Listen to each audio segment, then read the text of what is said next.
সকাল সন্ধ্যা রাত আমাদের কোনো ঠিক ঠিকানা নেই। আপনারা গল্প পাঠালেই আমরা চলে আসি আপনাদের গল্প শোনাতে। তো আজকে আমাদের সাথে কাহিনী শেয়ার করেছেন খুলনা থেকে মোহাম্মদ তুহিন।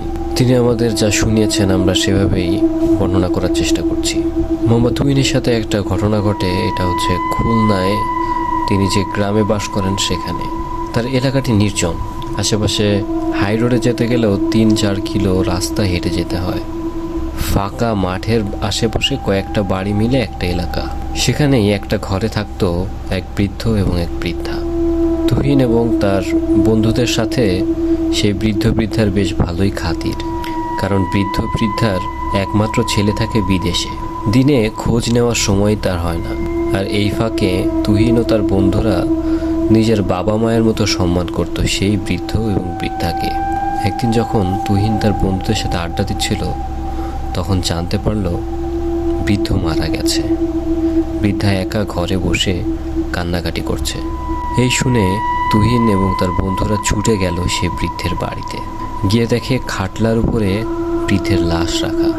বয়স 70 থেকে 80 বছর হবে। তার লাশ দেখে তুহিনের খুবই খারাপ লাগতে লাগলো। তুহিন ভাবছিল, গতকালকেও দেখলাম সে অনায়াসে হেঁটে বেড়াচ্ছে, আজকে হঠাৎই মারা গেল। তার নাকি বিশ্বাস হচ্ছিল না। সে খাটলার পাশে বসে লাশের দিকে তাকিয়েছিল। যখন সে খাটলার পাশে বসেছিল তখন রাত 1টা বাজে। লাশ গোসল করাতে হবে, তার জন্য প্রস্তুতি প্রয়োজন। অন্য বন্ধুরা এবং গ্রামের কিছু লোক সাহায্যের জন্য যখন আসে, তখন তারা গোসল করানোর যে সামগ্রী সেগুলো আনতে বাহিরে যায় এবং তুহিনকে বলে, লাশটা জামতলায় নিয়ে যাচ্ছি, চলো যাই। এবং তুহিনকে সাথে নিয়ে তারা লাশটা জামতলায় রাখে এবং সেখানে তুহিনকে বলে পাহারা দিতে। তুহিন পাহারা দিচ্ছে, কিন্তু এর মধ্যে হঠাৎ সে লক্ষ্য করে লাশটা মুচকি হেসে উঠল। তুহিন ভয় পায়নি, সে ভাবছিল যে হয়তো সে বেঁচে আছে।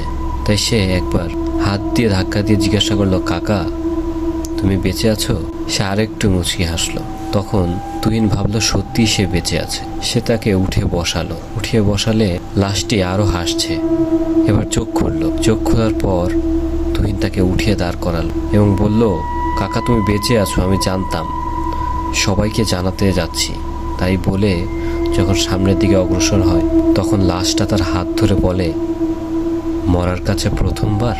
এই শুনে তখনও তুহিন রিয়েলাইজ করতে পারেনি যে সে কিসের সাথে ডিল করছে। গ্রামের লোকেরা অলরেডি চলে এসেছিল, যার কারণে তার কাছ থেকে ছাড়িয়ে তারা জানতো কিভাবে এরকম অপায়া লাশকে কন্ট্রোল করতে হয় এবং তারা কন্ট্রোল করে নিল এবং তার শেষ কার্য সম্পন্ন করলো। পরে যখন তুহিন বুঝতে পারে, তখন কিন্তু তার গায়ের লোম দাঁড়িয়ে গেল এবং সে রিয়েলাইজ করতে লাগলো যে তার সাথে কি হয়েছিল। তো এই ছিল ছোট্ট ঘটনা। আপনাদের যদি ভালো লাগে তাহলে অবশ্যই শেয়ার করবেন এবং কমেন্ট করবেন এবং ইমেইল করে পাঠাবেন যদি আপনাদের কাছে কোনো ঘটনা থেকে থাকে। ইমেইলের ঠিকানা ডেসক্রিপশন বক্সে দেওয়া আছে।